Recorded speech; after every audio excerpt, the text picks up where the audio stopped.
Welcome back to Rocket Rabbit Commentaries playthrough of Control. In part 3, we have a look at the map finally. We're the red arrow near the bottom. You can actually totally just make a little game out of just moving the red arrow through the space. Me earlier. The hiss burrowing into everything in this place. Including the phonograph system? Alright. It's a radio.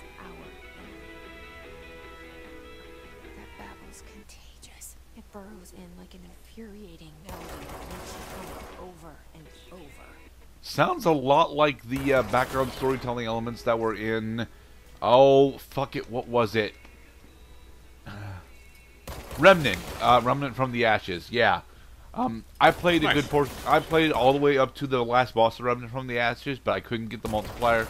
The multiplier gimmick for the final boss to actually work in my favor, so I dropped it after that, which was a shame because it's actually a really good game. It's Dark Souls budget, but with a better gameplay loop. Huh.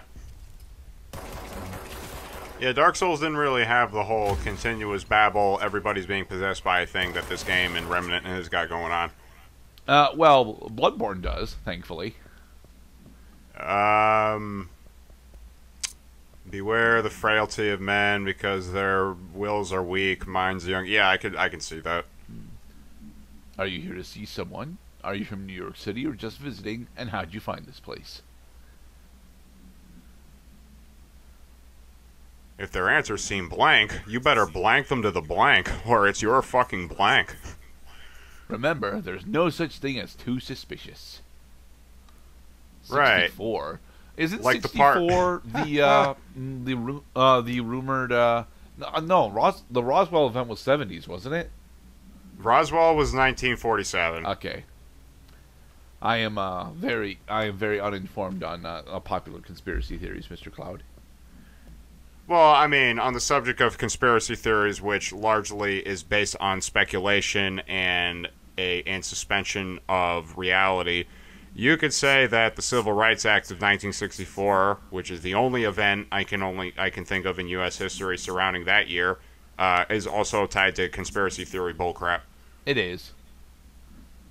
So this game does the Matrix 2 thing, saying that anything that is traceable to urban legends or like Bigfoot, Sasquatch, aliens, yeah, these are all AWEs and ought to be treated under that blanket umbrella and so forth. Until proven otherwise. Anytime you hear stories about vampires or werewolves, it's actually AWE, driven by objects of power. Even if it's a very small instance? Don't turn the radio back on. The radio is playing a terrible song. It's on a continuous loop, too. Oh, it's the control triangle. Oh, now the floating bodies actually are potential hiss enemies. Sometimes they are. Most of the time they are not, and they're just there to screw with you. Interestingly, you actually have destructible environments in this game. Nah, that's movable environments. You can move a lot of the things in this game. And for hilarious effect. Oh yeah, that's right. You can actually destroy some structures with gunfire. And enemies can also destroy structures with gunfire. It makes it so you only have a temporary cover system, which is interesting, even if it's annoying for longer play sessions. This guy has a name. You were playing this on the Xbox One, right? No, I'm playing this on PS4. Okay, you're playing this on PS4. So, how sensitive do you have your second stick set to? I think I have it set to the default settings. Ooh, so it's a little slow for your like, or yeah, it's probably a little slow for my like rather. Because it's usually scaled out of 10. The games usually put it to like 4 out of 10 at the default, and then you can increase sensitivity and so forth. And honestly, it looks for this game that you want to be around 6, maybe 7. And then I'm told that if you really want to jack up your skills, that you want to set a difference between your roaming cursor sensitivity and your aim down the sight sensitivity. Yeah. I'm not entirely. I agree with that, but I've never actually found the perfect balance when it comes to consoles. When it comes to PC games, it's not a problem because you can just always set your mouse acceleration to whatever the fuck it needs to be, and even though it'll carry over for both settings, specific games will allow you to have it on different speeds for the alternate settings. But goddamn, does that feel weird? Like Immortals Phoenix Rising has that issue where the zoom speed and the normal camera speed are drastically different. And it's really hard to actually pinpoint down where those settings are in the options. I noticed that our service weapon actually has a great deal of spread on it. Are we able to minimize that? Spread? Yeah. I wouldn't say spread. It's a revolver. It doesn't fire pellets or slugs. It fires just bullets. No. I'm not talking about spread damage. I'm talking about spread shots in quick succession, where it's not actually shooting at your reticle, but rather it's using the entire reticle as a general area, despite how small our projectiles are.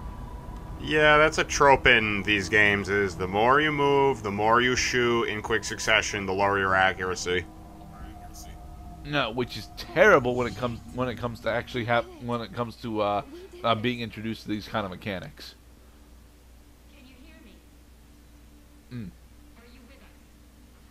I also wanted to point out that I did die on this boss, but because I already showed what death looks like in this game, I just cut it out. Wait, that was a boss? That of course it was a boss. He had a name. I didn't notice that he had a name, actually. Huh. It looked like mostly a normal combat section for me. Well, whoever he was, he can go fuck himself. And then, because he has a name, I know exactly which name to curse at the moment that he kills me. Because that guy killed me when he had only a sliver of health left. I can't tell you how happy I am to talk to somebody sane. Yeah, Oh, I come know. on, I tried talking to the janitor. I'm Pope, Emily Pope, Dr. Darling's assistant. My turn. Should I lie? Jesse Faden. I'm just visiting. I should have lied. No, that's the truth. You're the new director. Hold on, we're coming out.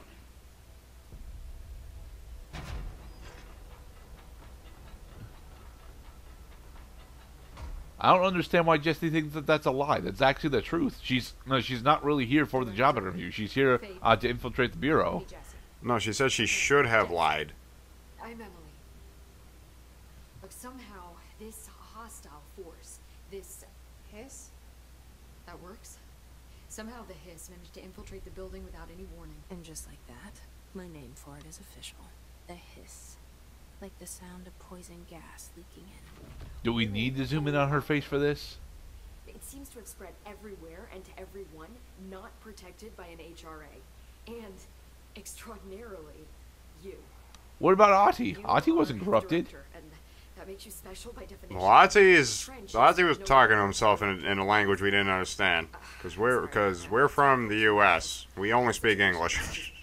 A lot. Are we gonna ask her about Ati? Shot. Maybe eventually, but Ati's not important right now. And the gun. Do I tell her it looked like a suicide? The service weapon. Also, and this can sound crazy, but he keeps appearing to me, saying things. Smoking cigarettes? It's hard Touching to his gather, forehead? but he told me to cleanse the control point, push the hiss out. The whole room shifted around. You did that? And you entered the building when it was already in the lockdown before you became the new director? Yes. How? I walked through the front Tell her door. about you yet. A janitor let me in. Again, the service weapon is like an Excalibur, and like King Arthur, now we are the king.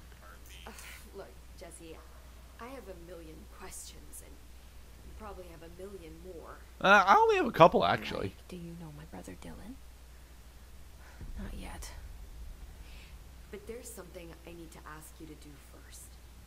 If you can cleanse a control point, then you can maybe cure those infected or possessed by the hiss. Yeah, like that guy in the foreground.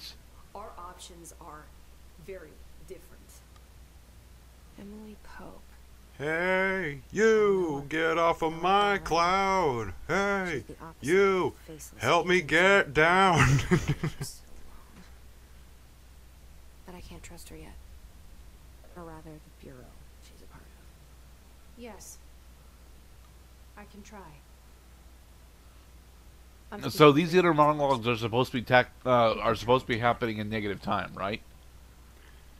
Yeah, time pauses while she's having these little conversations between herself, her intuition, question mark, her friend, question mark, person Control in her ear, points. question mark. See, we have lots of questions. Fuck you. We think you gotta play the game in order to get the answers. Welcome to the oldest house. The strange board encourages her to bind the gun, an object of power called the service weapon. She succeeds. The board informs her she is now the director. Woo! We got a promotion. Yeah, I know. Well, I mean, guys, I was just applying to be the janitor. Could be extrapolated to stabilize the oldest house as a whole, but testing have found that certain parts of the building refuse to be, Refer Blank. to file 725-2788 for the full report. So, what is important about July 25th? I don't think that's a date. It's I not think a that's date, but what's important about July 25th? nothing. Oh. There is no significance to July 25th in this universe. Huh, weird. There definitely should be. I mean, this is still the SCP fanfiction, so every individual date is supposed to have a rather interesting AWE event tied to it. See? You can save those people that you were killing earlier.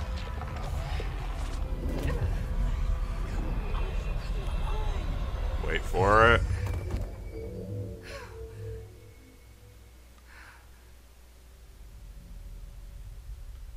Oh, we did not successfully save her. Yeah, it doesn't work. The hiss has burrowed too deep. Ripping it out rips them apart. So we do have a limited amount of psionic ability, sadly. Over here. Yes, our powers are only just beginning. In the next part, after we enjoy some exposition here and face-to-face dialogue and some lovely puppeteering action, we are going to go deeper into the oldest house. Be safe, everybody.